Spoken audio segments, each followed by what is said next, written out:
10 साल से मुझे औलाद नहीं हो रही थी। मुझे पड़ोसन ने बताया कि करीब ही एक आस्थाना है, वहाँ महीने में एक दिन एक पहुंचा हुआ बाबा जी आते, हर मसले का हल उनके पास है, उसके पास चली जाओ। लेकिन किसी मर्द को जाने की इजाजत नहीं है। जब मैं एक कमरे में गई तो वहाँ बहुत औरतों का रश लगा हुआ था और बाबा जी अपने पाँव पर तेल लगाकर औरतों के जिस्म के मुख्तलिफ हिस्सों पर पाँव से तेल लगा रहा था। मैं वहाँ से निकलने लगी तो उन्होंने पकड़ लिया, कहने लगे बाबा जी के आस्थाने पर कोई खाली हाथ नहीं जा सकता, और मुझे एक खुफिया कमरे में ले जा गया। और वहाँ मेरे साथ माजी की कुछ वसीयतें ऐसी होती हैं कि गुजर जाने के बाद भी एक तल्ख याद बन कर रह जाती हैं। आज भी जब मुझे वो वक्त याद आता है मेरी रूह तक कांप जाती है, मेरे दिल की धड़कनें बेकाबू होने लगती हैं, मैं पसीने से शराबूर हो जाती हूँ। मुझे अपना वजूद एक दहकती हुई आग में जलता हुआ महसूस होता है। बात तो वही पुरानी है, बे औलादी की खातिर मेरे अलावा न जाने कितनी औरतें इस हादसे से गुजरी हुई हैं, जिसमें मेरे शौहर का भी शायद सब्र खत्म हो चुका था। वो मुझसे साफ कह चुके थे कि नारेब, अगर इस बार तुम उम्मीद से ना हुई तो मैं दूसरी शादी कर लूंगा, मुझे औलाद चाहिए। 10 साल हो गए थे मेरी शादी को, लेकिन मेरी औलाद की नेमत से महरूम थी। शौहर ने मेरे इलाज में कोई कसर नहीं छोड़ी थी। महंगे से महंगे हॉस्पिटल से मेरा इलाज करवाया था, लेकिन हर बार एक उम्मीद होती थी, लेकिन मायूसी की शक्ल देखनी पड़ती थी। मुझे अपने शौहर से बहुत मोहब्बत थी और वो मुझे बहुत चाहते थे। यही वजह थी कि मेरी सास की सख्त नाराजगी के बावजूद उन्होंने अब तक दूसरी शादी नहीं की थी। मेरे शौहर अपने वालिदैन के इकलौती औलाद थे। सास चाहती थी कि उनके बच्चे हों, लेकिन मैं बांझ थी। अपने शौहर की बात सुनकर पूरी रात मैं बिना आवाज के रोती रही। कोई औरत खुशी से सौतन को कभी कबूल नहीं कर सकती थी। मैं भी ऐसा नहीं चाहती थी, लेकिन मेरे शौहर को बच्चों का जुनून था। वो शादी के फौरी बाद ही मुझसे बच्चों की बातें करने लगे थे। कहते थे नारे, मेरे पास पैसे की कमी नहीं है, इसलिए हम अल्लाह से खूब सारे बच्चे लेंगे ताकि हमारे घर में हर वक्त बच्चों की चहल पहल रहे। हर साल वो मुझे बच्चों के नाम बताते कि हम अपने बच्चों के ये नाम रखेंगे। हर साल ये उम्मीद लगाते कि इस बार डॉक्टर के इलाज से बच्चा जरूर हो जाएगा, लेकिन हर बार हमारी उम्मीदें टूट सी जाती। 10 साल गुजरने के मुझे डॉक्टर ने कहा कि अब हम आपसे बिल्कुल मायूस हो चुके हैं, अब आप ये उम्मीद ही छोड़ दी कि आप कभी माँ भी बनेंगी। घर आकर मेरे शौहर ने मुझसे कह दिया था कि लारे, अब मैं मजबूर हूँ, मुझे औलाद चाहिए, इसलिए मैं दूसरी शादी करना चाहता हूँ। मेरी सास उन दिनों मेरे ससुर के साथ उम्र पर गई थी, घर में अकेली ही होती थी मैं। सुबह जब मेरे शौहर अपने काम पर चले गए तो मेरी पड़ोसन मुझसे मिलने के लिए आ गई। मेरी मुतवरम आंखें देखकर कहने लगी, लारे तुम्हें क्या हुआ है, तुम रोई हो? मैंने तो पहले ये अपने आंसुओं पर बड़ी मुश्किल से बंद बांध रखा था। मैं उसके साथ गले लगकर रोने लगी। मैंने अपने शौहर रजत की बात उसे बता दी। वो कहने लगी कि मैं तो तुम्हें कब से कह रही हूँ कि मेरे साथ आस्थाने चलो। अरे बड़े पहुंचे हुए बुजुर्ग हैं, बीमारी हो या जादू, उनके सामने ठहर नहीं सकता। तो इसी महीने उम्मीद से ना हुई तो मुझे कहना। मैं पड़ोसन की बात पर सोच में पड़ गई, क्योंकि मेरे शौहर उन आलिम और पीरों के सख्त खिलाफ थे। सास के कहने पर भी मुझे कभी एक तावीज़ तक नहीं पहनाया था। कहते थे कि ये सब ढोंगी बातें होती हैं। मैं अगर शौहर से पूछती वो साफ इनकार करते थे। मैं अपनी पड़ोसन के साथ चली गई। मैंने ये सोचा था कि शाम तक आस्थाने से वापस लौट आऊंगी। रजब तो रात को ही वापस आते हैं। जब मैं अपनी पड़ोसन के साथ आस्थाने पहुंची तो वहाँ औरतों का बहुत रश था। मैं भी नंबर लेकर बैठ गई। वहाँ एक शख्स काला लंबा सा झोला पहने बैठा था, लंबे बाल जो उसके कंधों तक पहुंच रहे थे, आंखों में काला सुरमा पहने, लंबी मूंछें और छोटी सी दाढ़ी पर वो देखने में कुछ बदमाश किस्म का लग रहा था। मैंने काली चादर से अपना चेहरा छुपा लिया। वो सिर्फ नंबर के हिसाब से औरतों को अंदर भेज रहा था। बड़े बुजुर्ग उसी हॉल नुमा कमरे के अंदर एक और दूसरे कमरे में, जहाँ वो शायद बुजुर्ग मौजूद थे। सब औरतों के साथ मैं जमीन पर बैठ गई थी। जब मेरी बारी आई तो मुझे अकेली को ही अंदर भेजा गया। पड़ोसन बाहर ही बैठी रही। मुझे तो ये लगा था कि वो मुझसे मसला पूछेंगे और तावीज़ थमा देंगे, या शायद कोई वजीफा भी बता देते। शायद उनके बुजुर्ग की वजह से मेरी दुआ कबूल हो जाए। 2 घंटे के बाद जाकर मेरी बारी आई थी, लेकिन दूसरे कमरे में जो मंजर मैंने देखा, मेरा तो सर ही चकरा गया था। एक औरत लेटी हुई थी और वो जैसे मेरी सहेली बुजुर्ग कह रही थी, एक हट्टा कट्टा 45 साल से कुछ ऊपर की उम्र होगी। उसका हुलिया भी बाहर बैठे शख्स जैसा ही था। वो अपने पैर पर तेल लगाए उस औरत के पेट पर अपने पैर की एड़ी मल रहा था। ये देखकर तो मेरे नए से आसान भी होने लगे। मैं बहरहाल किसी शख्स के सामने यूं बेहिजाब नहीं हो सकती थी जैसे वहाँ औरतें हो रही थी। मैं देखने में बेहद हसीन थी। मेरी उम्र 32 साल थी, लेकिन मैं अपनी उम्र से कम लगती थी। मेरी गोरी रंगत और खूबसूरत नगोश देखने वालों को कुछ देर के लिए मबहूत कर देती थी। मैं वहीं से पलटने लगी तो उस शख्स की मुझ पर नजर पड़ी। कहने लगा कि बिना इलाज के यहाँ से किसी को जाने की इजाजत नहीं होती, इधर आके बैठ जाओ बीबी। वो कड़क से लहजे में बोला। मैं बुरी तरह फंस चुकी थी। मैंने सोचा चलो अभी बात कर लेती हूँ, अगर उसने तेल से मालिश का कहा तो मैं साफ मना कर दूंगी। मैं चादर से चेहरा छुपाए एक कोने में बैठ गई। उस शख्स ने उस लेटी हुई औरत को बाहर भेजने से पहले कहने लगा, जाकर अपने टेस्ट करवा लेना, गुर्दे की पथरी अगर गुर्दों में मिल जाए तो मेरा नाम बदल देना। उस शख्स की बात सुनकर मुझे अब समझ आई, वो शायद गुर्दों की पथरी का अमल कर रहा था। शायद उसका यही तरीकाकार होगा, लेकिन मुझे बहरहाल ये तरीका कुछ गैर इखलाकी सा ही लगा। वो शख्स अब मेरे सामने बैठ गया। वही काला झोला उसने भी पहन रखा था। दोनों हाथों की 10 की 10 उंगलियों में चौड़ी चौड़ी अंगूठियां पहन रखी थी। एक नजर मुझे देखकर वो मुझे सर से पैर तक देखने लगा, फिर कहने लगा, मसला क्या है बीबी? मैंने कहा कि मैं बांझ हूँ, 10 साल शादी हो गए हैं, बहुत इलाज करवाया है, लेकिन बच्चा नहीं हुआ। वो मेरी बात सुनकर मुझे बड़े गौर से देखने लगा, फिर मेरे छोटे चेहरे को देखकर कहने लगा कि अपनी चादर अपने चेहरे से हटाओ। मुझे उसकी बात अच्छी नहीं लगी। मैंने कहा कि मुझे चेहरा नहीं दिखाना। मेरा लहजा जरा सख्त था। वो अजीब से तरीके से मुस्कुराया। मुझे उसके चेहरे पर कहीं भी नूरानियत नहीं दिख रही थी। जो दिख रहा था वो दिल को बेचैन किए हुए था। कहने लगा कि इस चादर में भी आधे से ज्यादा चेहरा तो बीबी मैं देख ही चुका हूँ, अब छुपाने के लिए बचा क्या है? तुम्हारी आंखों में देखकर दम करना है, इसीलिए कह रहा हूँ। पहले उसने अपनी उस गद्दी के नीचे से एक कार्ड निकाला जिस पर वो बैठा था, और वो कार्ड बिल्कुल मेरी आंखों के सामने कर दिया। उस कार्ड पर एक शक्ल सी बनी थी, एक काले मार्कर से किसी जिन की शक्ल बनी थी जिसके 2 सींग थे, अजीब गोल सा चेहरा था। एकदम वो तस्वीर देखकर मैं छट से पीछे हट गई। कहने लगा कि बिना आंख झपकाए उसे देखो बीबी। मैं एक टक उस तस्वीर को देखने लगी, लेकिन न जाने क्यों जैसे जैसे मैं वो तस्वीर देख रही थी मेरे दिल की हालत अजीबो-गरीब सी होने लगी थी। मुझे लग रहा था कि कोई मेरा दिल को छुरी से काट रहा है। मेरा तनफ्फुस उस कदर तेजी से चलने लगा कि मुझे मेरा दिल अपने इख्तियार से बाहर लग रहा था। मेरी आंखों से ना चाहते हुए भी आंसू बहने लगे। मैं चाहकर भी अपनी कैफियत पर काबू पाने से कासिर थी। मैं चाहती थी कि मैं इस कार्ड को उस शख्स के हाथ से पकड़कर फाड़ डालूं, लेकिन मुझे लग रहा था जैसे मेरे हाथ किसी अनदेखी ताकत ने जकड़ रखे हैं। मेरा जी चाहा कि मैं आंखें झपक लूं, लेकिन मेरी आंखें इस वक्त पत्थर सी हो चुकी थी। मेरा वजूद मेरे बस में नहीं था। मैं बहुत तेजी से सांसें भर रही थी।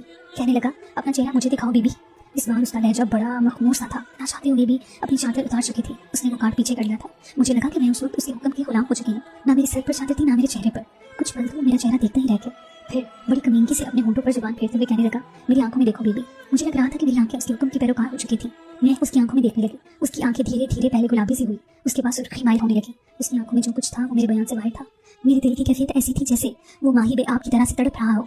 मेरे आंसू अभी मेरी आंखों से जारी थे। वो मुझसे कुछ कह रहा था कि मुझे समझ नहीं आ रही थी, लेकिन मुझे लग रहा था कि जैसे मेरा ज़हन उसके काबू में है।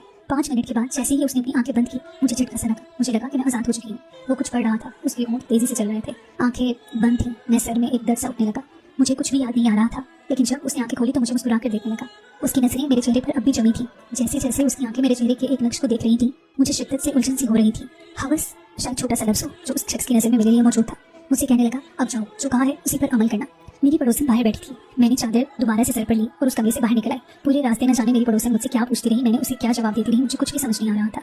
मुझे ये महसूस हो रहा था कि मेरा दिमाग हवाओं का मुसाफिर बन चुका है। मैं घर वापस आ गई, लेकिन मेरे दिल की बेचैनी का अभी वही आलम था। मुझे एक पल भी करार नहीं आ रहा था। रात को जब रजब मेरे करीब आने लगे तो मैंने उनका हाथ बुरी तरह से झटक दिया।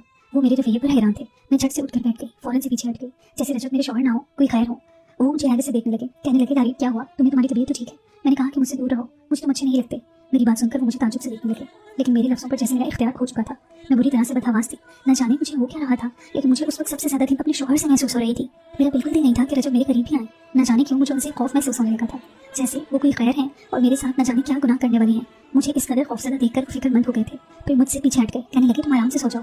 ये कहकर वो कमरे से बाहर निकल गए। जैसे ही वो कमरे से बाहर निकले, मेरा रुका हुआ सांस बहाल हो गया था। मैंने खुद को पुरसुकून महसूस किया था, लेकिन ये सिलसिला खत्म नहीं हुआ था। जैसे रजब रात को अपने काम से लौटते, उन्हें देखकर मुझे बेचैनी सी होने लगती, जो रफ्ता रफ्ता बढ़ने लगी थी। मेरा जी चाहता था कि मैं कहीं छुप जाऊं, जहाँ रजब की नजर मुझ पर ना पड़ सके, मैं उनकी नजरों से ओझल हो जाऊं।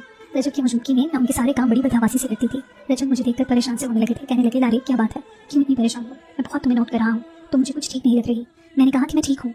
मैंने जल्दी से उनके सामने खाना रखा और वापस किचन में आ गई। अब मैं उनके सामने बैठकर खाना नहीं खाना चाहती थी। पता नहीं मेरे दिल को हो क्या गया था। जब मैं अपना रवैया सोचती तो मुझे खुद पर अफसोस होने लगता। मैं यही सोचती कि आज रजब आएंगे तो मैं उनके साथ ठीक बात करूंगी, लेकिन जब वो मेरे सामने आते मेरे दिल की हालत फिर से खराब होने लगती। मेरा अपना आप मेरे बस में नहीं था। रजब को देखते ही मुझे कुछ होने लगता। मेरा तनफ्फुस बुरी तरह से चलने लगता। मुझे उनसे खौफ सा महसूस होने लगता। उनकी हर बात से चिढ़ होने लगती। मेरा जी चाहता कि वो मेरे सामने भी ना आए, मुझसे बात भी ना करें। मैं इस कदर आजिज़ आ चुकी थी कि एक दिन मैंने रजब से कहा कि मुझे अपनी अम्मी के घर जाना है। उन्होंने मुझसे कोई एतराज़ ना किया, मुझे मेरी माँ के घर छोड़ा है। लेकिन जैसे जैसे रात होने लगी, मेरा दिल किसी कैदी परिंदे की तरह फड़फड़ाने लगा, जिसे तंग पिंजरे में बंद कर दिया गया हो। मुझे अपना सांस भी घुटता हुआ महसूस हो रहा था। न जाने क्यों मुझे अम्मी के घर पर भी सुकून नहीं मिल रहा था। हालांकि ना तो यहाँ रजब थे, ना ही उनकी नजरें। फिर क्या था जो मेरा सुख चैन छीने हुए था? मेरी बेबसी की हद थी कि मैं मगरिब और इशा के दरमियान अपनी अम्मी के घर से ये कहकर निकल गई कि मैं अपने घर जा रही हूँ। अभी मुझसे कहती रही कि अरे अभी मत जाओ, रात को अपने भाई के हमरा अपने घर चली जाना। लेकिन मैं तो शायद बेबसी थी। न जाने कौन सी ऐसी कशिश थी जो मुझे अपनी जानिब खींच रही थी। मैं न जाने कहाँ जा रही थी। मुझे न रास्ते का इल्म था, न अपने कदमों पर कोई इख्तियार था। मैं बस पैदल चले जा रही थी। मेरे कदम आस्ताने के अंदर जाकर उसी कमरे के अंदर जाकर रुके जहाँ वो शख्स आंखें बंद किए कुछ पढ़ रहा था। उस वक्त वो आस्ताना बिल्कुल खाली था।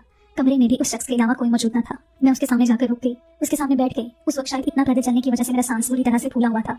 मैं सर झुकाए शख्स के सामने बैठी थी, किसी बांदी की तरह जो अपने मालिक के हुक्म की मुंतज़िर हो। मैं वहाँ क्यों आई थी मैं नहीं जानती थी, लेकिन मुझे लगा कि मैं आज़ाद नहीं हुई। कोई खैर मरी ताकत है जिसने मेरे वजूद को जकड़ रखा है। मैं यहाँ आना नहीं चाहती थी, लेकिन मौजूद थी। उस वक्त उस शख्स के अलावा कमरे में कोई नहीं था। मैं वहाँ अकेली थी। क्यों थी मुझे ये नहीं इल्म था। वो मुसलसल आंखें बंद किए कुछ पढ़ रहा था और मैं किसी जलती हुई शमा की तरह से उसके सामने पिघल रही थी। मेरा ज़हन ऑफ होने लगा था। मैं सोचने से कासिर होने लगी थी, जैसे उस शख्स के होंठों की जंबिश ना हो, कोई आग हो जो मेरे वजूद को किसी शमा की मानद उसके सामने पिघलने पर मजबूर कर रही थी। मुझे लग रहा था कि सामने बैठा शख्स ही मेरा सब कुछ है। मुझे उससे इतनी शिद्दत से मोहब्बत हो चुकी है कि मैं उसे देखे बिना मर जाऊंगी। मुझे अपना आप उसके सामने बेबस सा लगने लगा था। जैसे ही उसके होंठ रुके, उसने अपनी आंखें खोली।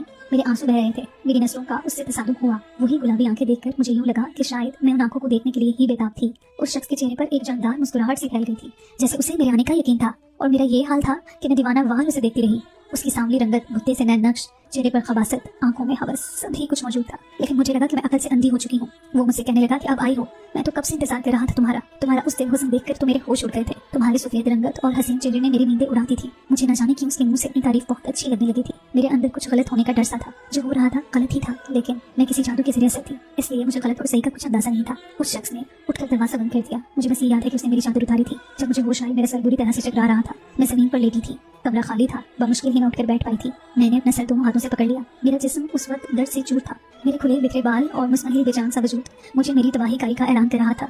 मुझे कुछ भी याद नहीं आ रहा था, बस ये याद था कि मैं यहाँ आई थी। लेकिन मुझे ऐसा महसूस हो रहा था कि मेरे साथ गलत हुआ है। मैं बहुत बुरे तरीके से किसी दरिंदे की हवस का निशाना बनी थी। दिन की हल्की सी रोशनी फैलनी शुरू हुई थी। मैं होशो हवास में आ चुकी थी, लेकिन अपनी इज्जत खो चुकी थी। ये बात भी मुझे याद नहीं थी, बस एहसास हो रहा था जो मेरे लिए कर्बनाक था। मैं रो रही थी। बमुश्किल मैंने उठकर सबसे पहले अपनी चादर ढूंढनी शुरू कर दी, जो कि कमरे के एक कोने में फेंकी हुई थी। मैंने जल्दी से खुद को चादर में लपेट लिया और डगमगाते कदमों से वहां से निकल गई। शायद सुबह अभी हुई ही थी, लेकिन मेरी जिंदगी में अंधेरा सा छा गया था। मैं बड़ी मुश्किल से मेन रोड तक जा पहुंची थी। वहाँ इक्का दुक्का है रिक्शे चल रहे थे। मैंने रिक्शा लिया और अपने घर चली गई। काफी देर दरवाजा बजाती रही। बहुत देर बाद दरवाजा खुला था। सामने रजत खड़े नींद से बंद आंखें मसल रहे थे। मुझे देख हैरत से उनकी आंखें खुली। फौरन उसी दरवाजे से पीछे हट गए। कहने लगे, तुम इतनी सुबह? मैंने कोई जवाब नहीं दिया और लूटी फूटी हालत के साथ अंदर आ गई। मुझे यूं चुप सा देखकर रजत मुझे कहने लगे कि तुम इतनी सुबह क्यों अपने घर से वापस आ गई हो? मैंने कहा कि मुझे बहुत घबराहट हो रही थी, इसलिए आ गई। ये कहकर मैं अपने कमरे में चली गई। लेकिन 2 दिन के बाद मेरी फिर से वही कैफियत होने लगी। वही बेचैनी, फिर वही बेचैनी मुझे होने लगी। रात को मेरी बेचैनी फिर से उलझ पड़ती। रजत मेरे बराबर में सो रही थी कि मैं अचानक से चिल्लाकर उठ बैठी। मेरे चिल्लाने पर रजत की भी आंख खुल गई थी। वो मेरी बदहवासी देखकर मुझसे पूछने लगे कि मुझे हो क्या रहा है, लेकिन मुझे खुद खबर न थी। मुझे लग रहा था कि मेरे पैर मेरे बस से बाहर हैं। शायद वो खलीज शख्स मुझ पर फिर से वही अमल कर रहा था ताकि फिर से मुझे अपनी हवस का निशाना बना सके। मैंने जल्दी से अपनी चादर ओढ़ी और बाहर निकल गई। रजब मेरे पीछे ही बाहर आ गए। वो मुझसे पूछ रहे थे कि तुम कहाँ जा रही हो, लेकिन मुझे उस बात खुद भी इल्म नहीं था। मैं उनसे मुसलसल वापस जाने का कह रही थी। बार बार यही कह रही थी, मुझे आपसे नफरत है, मुझे तलाक देकर आजाद कर दो। मेरी बात सुनकर रजब ने मुझे बाजू से पकड़कर झंझोड़ के कहा, वापस घर चलो, तुम होश में नहीं हो। वो मुझे खींच कर घर ले जाने लगे, लेकिन मैं उन्हें धक्के देने लगी। मैंने कहा कि मुझे छोड़ दो, मुझे तुम्हारे साथ नहीं रहना। मैं उनके काबू से बाहर हो रही थी। गली में सन्नाटा था। मेरी ही चिल्लाने की आवाज आ रही थी। बहुत से लोग घर में से बाहर आ गए थे। मैं मुसलसल अपना आप रजब से छुड़वा रही थी। बार बार उनसे कह रही थी कि मुझे तलाक दे दो, वो मुझे तुम्हारे साथ नहीं रहना। पता नहीं मुझे इतनी ताकत कहाँ से आ गई थी कि मैं रजब के काबू में नहीं आ रही थी। चंद औरतों को रजब ने मदद के लिए पुकारा था। मेरी वो पड़ोसन भी वहीं मौजूद थी। मेरी खैर होती हालत को देख रही थी। उसने मुझे पकड़ने की कोशिश की, लेकिन मुझे लग रहा था कि कोई ताकत है जो मुझे अपनी जानिब खींच रही है, बुला रही है। मैं किसी के काबू में नहीं आ रही थी। वहीं एक इमाम मस्जिद में मौजूद थे। न जाने उन्होंने मुझ पर क्या पढ़कर फूंका कि मुझे लगा कि किसी ने मुझे झटके से छोड़ा हो। मैं होश में आई थी, एकदम से चुप हुई थी। उस वक्त मेरी सांस बुरी तरह से फूल रही थी। मैं बेबसी से रोने लगी थी। वो इमाम मस्जिद रजत के पास जाकर उनके कान में कुछ कहने लगे। रजत ने मुझे शुष्टत से देखा, मेरे पास आ गए, मुझे घर के अंदर ले गए। अंदर वो इमाम मस्जिद भी पहुंच गए। उन्होंने मुझे पानी पढ़कर दिया। मैंने जैसे ही वो पानी पिया, मेरे अंदर वो पानी किसी आग की तरह से मेरे हलक से गुजरा। मुझे लगा कि किसी ने मुझे आग से लगा दी हो। मैं बिलबिलाते हुए रोने लगी। उन्होंने कुछ पानी के घूंट मुझ पर डाले, वो भी मुझे किसी चंगारों की तरह से लगने लगे। उन्होंने मुझ पर कुरानी आयात पढ़नी शुरू की। मेरी बेचैनी इतनी बढ़ गई थी कि मेरा जी चाहा कि मैं सामने बैठे उस इमाम मस्जिद को मार डालूं। मैं लपक कर उस शख्स की तरफ बढ़ी। उस पर हमला आवर होने लगी थी, लेकिन उसने तलाक बुलंद आवाज से शुरू कर दी थी। फिर मुझसे पूछने लगे कि तुम कौन हो, उस औरत को क्यों परेशान कर रहे हो। मेरी आवाज बहुत भारी से निकल रही थी। वो लफ्ज मेरे थे, ना ही मैं बोल रही थी। मैंने कहा, मेरे मालिक ने मुझे इसके पास भेजा है। मेरे मालिक को ये औरत पसंद आ गई है। ये इसके पास भी औलादी के इलाज के लिए आई थी। जब मेरे मालिक ने उसे देखा तो उसके हुस्न पर फिदा हो गया है, इसलिए मुझे इस पर मुसल्लत कर दिया है। मैं इसे अपने मालिक के पास ले जा रहा हूँ। मेरी बात सुनकर इमाम मस्जिद ने कहा कि तुम यहाँ से चले जाओ, वरना पछताओगे। फिर मुझ पर पानी की छींटे दोबारा से फेंकने में झटके से पीछे हटी। कुछ देर के बाद मुझे लगा कि मेरे अंदर से मेरी रूह निकल रही है। मुझे बहुत तकलीफ पहुंच रही थी। ऐसी ऐसी थी कि मैं लफ्ज़ों में बयान भी नहीं कर सकती। लेकिन उसके बाद मुझे लगा कि मेरा वजूद बहुत भारी वजन से आजाद हुआ है। मैं हल्की फुल्की सी हो चुकी थी, लेकिन बहुत मुज़म्मिल भी हो चुकी थी। उन्होंने मुझे पानी दिया, कहा कि इसे पियो। मैंने कपकपाते हाथों से गिलास पकड़ा और पीने लगी। मैं पुरसकून थी। वो पड़ोसन मेरे कमरे के दरवाजे के पास खड़ी मेरी हालत देख रही थी। चंद दिनों में ही मेरी रंगत पीली पड़ चुकी थी। वो इमाम मस्जिद रजब से कहने लगे कि तुम्हारी बीवी पर गलत अमलियात का असर था, जिसके सिरे से वो सब कर रही थी। लेकिन मेरे शोहर ने कहा कि मेरी बीवी तो ऐसी जगह कहीं गई ही नहीं। इस बार वो पड़ोसन शर्मिंदा सी कमरे में दाखिल हुई। उसने सारी बात मेरे शोहर से कह दी कि उसकी दूसरी शादी की धमकी की वजह से ही मैं परेशान थी। मेरी पड़ोसन ने उस बाबे के बारे में बहुत सुना था कि वो करामाती बाबा है, शायद बांझ बनकर इलाज कर दे। मेरे शोहर परेशान हो गया। मुझे अब गलूदगी सी होने लगी थी। मैं बहुत जल्दी नींद में चली गई। जब मैं सुबह उठी तो मुझ पर सुकून थी। मेरी मियां ने मुझसे दोबारा कोई सवाल नहीं पूछा, ना ही मुझसे कुछ कहा, लेकिन मेरा बहुत ज्यादा ख्याल रखने लगा। मुझसे कहने लगे कि अगर मेरे नसीब में औलाद हुई तो मुझे अल्लाह पाक दे देंगे, मैं दूसरी शादी नहीं करूंगा। मैं चंद दिनों में ही ठीक हो गई थी। एक बार टीवी देख रही थी, जब उसी आलम बाबा को पुलिस पकड़ कर ले जा रही थी। वो अपने काले अमल के जरिए औरतों को हवस का निशाना बनाता था। ये सुनकर तो मेरे पूरे वजूद में झुंझुरी सी आ गई थी। मेरे अल्लाह ने मेरे पर्दा पोशी कर दी थी, मेरे आप को छुपा लिया था, इसलिए मैं कसूरवार नहीं थी। एक गलत अमल का नतीजा था, लेकिन मेरा कसूर ये जरूर था कि मैं एक गलत जगह पर उम्मीद लगा कर गई थी। मुझे